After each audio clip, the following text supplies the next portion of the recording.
bagian dari dunia entertainment sendiri, dan apa ya, mungkin mohon maaf karena ada kejadian yang kemarin sempat Susan speak up yang kemarin masalah pelecehan seksual. iya, atau memang sudah mau off dari entertainment makanya balik ke Mesir atau gimana San? Enggak sih, aku emang rutinitas setahun sekali itu harus pulang ke Mesir karena aku harus ketemu sama keluarga aku, ketemu sama papi aku, semuanya aku harus temuin. Nah kebetulan karena kemarin COVID, jadi aku nggak sempet untuk datang ke Mesir. Nah sekarang mumpung aku kemarin udah padetin selama COVID, aku syuting terus 2 tahun. Sekarang aku bilang sama manajer aku, kayaknya kita harus libur 4 bulan, 5 bulan untuk aku bisa ketemu keluarga aku di sana. Seenggaknya aku bisa ketemu ke makam nenek kakek aku gitu kan, karena nenek kakek aku juga meninggal pada saat COVID, jadi aku juga nggak bisa datang ke sana. Kalau buat aku vakum dunia entertain enggak. Karena kalau misalnya iya San, karena ada pelecehan seksual aku jadi berhenti enggak. Karena kalau aku ya, dengan aku merasakan terkena pelecehan seksual di lokasi syuting, bukan berarti aku yang malah jadi ngedown dan aku udah stop, enggak. Malah yang kayak gitu harus kita lawan. Kita yang harusnya punya punya sikap untuk nggak boleh ada yang kayak gitu lagi. Jadi jangan kita yang kalah, tapi kita yang harus ngalahin mereka gitu. Nggak boleh ada kayak gitu lagi.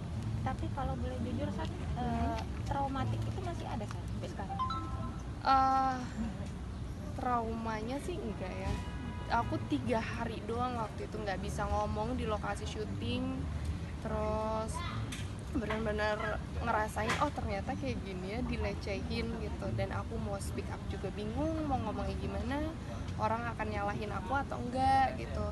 Terus pada saat aku ngomong orang akan dengerin aku nggak ya, percaya nggak ya sama aku, sedangkan itu kan nggak ada bukti. Dilihat CCTV juga ternyata CCTV-nya mati. Tapi akhirnya aku ya udah, at least aku ngomong, orang mau percaya atau enggak silahkan, tapi mereka udah tahu kenapa aku sikapnya jadi berubah, jadi insecure, jadi nggak percaya diri. Mereka harusnya udah tahu. Saat itu lagi apa sih, lagi tidur kah atau lagi ngapain tuh? Waktu itu aku di lokasi syuting, lagi baru selesai take, lagi jalan di lorong, di situ ada 5-6 orang ya, cowok-cowok kru-kru gitu. Terus kayak sebenarnya nggak yang nyentuh gimana, cuman catcalling gitu, kayak si montok. Tapi jujur itu pertama kali aku ngerasa mental aku kena. Dan di situ aku kayak mikir, ternyata gini ya, jadi cewek-cewek yang terkena catcalling dan mereka sampai nggak bisa ngomong. Aku tuh dulu sampai kayak, masa catcalling doang bisa sampai bikin insecure sih. Ternyata pas aku ngerasain sendiri itu nggak enak banget. Aku tuh sampai ngerasa aku salah pakai baju kah, apa kelakuan aku salah gitu di lokasi, kenapa aku diginiin. Tapi ternyata setelah aku pikir-pikir dan aku juga ngomong, akhirnya kan aku speak up, ternyata yang salah tuh bukan kita, bukan perempuan. Yang salah tuh pemikiran orang ya.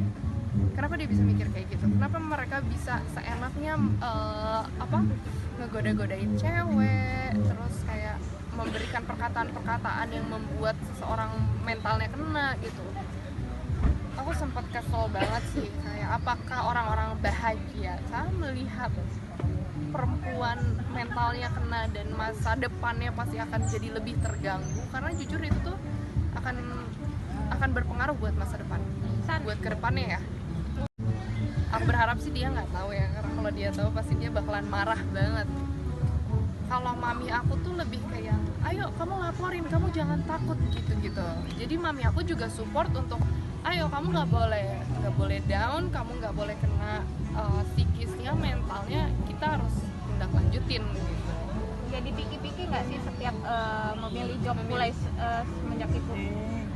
Kalau jadi picky untuk memilih job sih enggak ya, karena sebenarnya itu kita juga nggak bisa milih. Kayak di awal nih, oke, aku mau ngambil ini ada pelecehan seksual juga kan, kita nggak tahu nih dalamnya ada pelecehan seksual atau enggak.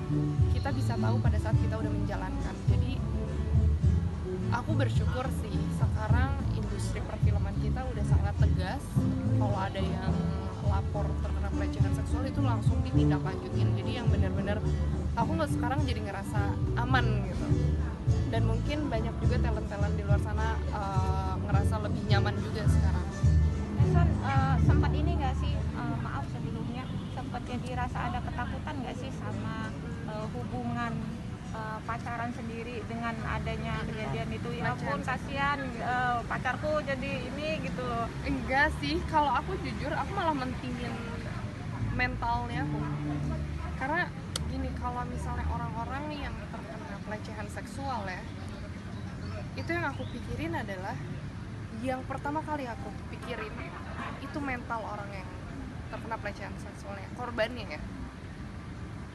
Karena nggak semudah itu loh bisa ngelupain, terus bisa jadi percaya diri lagi itu nggak mudah. Karena pada saat kita kena tuh kita bakalan nyalahin diri kita, dan kitanya tuh jadi kayak, emang kita semurah itu ya, emang kita pantas ya buat digituin, kitanya tuh yang jadi kayak gitu. Jadi aku nggak mikirin pacarnya atau siapa yang, enggak, karena mereka tidak merasakan apa yang korban itu rasain, yang ngerasain adalah si korban. Jadi kita harus tindak lanjutin buat si para pelaku untuk jangan gituin ke korban, karena siapapun cuman bisa ngomong, tidak merasakan, yang merasakan adalah korban. Susan, Apakah ada Susan, kontak fisik? Susan, lu berapa lama bisa menghilangkan Traumatik loh. Trauma. Lama nggak San? Ada setahun. Enggak. Aku 3 hari diem, udah gitu udah. Karena aku kan tipikal orang yang pemikir banget. Jadi selama 3 hari itu aku diem, aku tuh bener-bener mikir, oke, kalau misalnya aku diem terus, kalau misalnya aku trauma, aku ngikutin pikiran aku yang aku kayak, kok aku diginiin itu, makin lama aku diem, makin banyak orang yang terkena pelecehan seksual.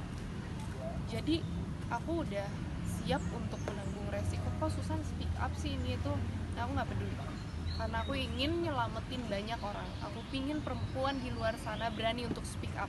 Speak up itu nggak salah, mau kalian ada bukti atau nggak ada bukti, at least kalian udah ngomong. Karena ngomong itu sangat membantu banget untuk pikiran kita.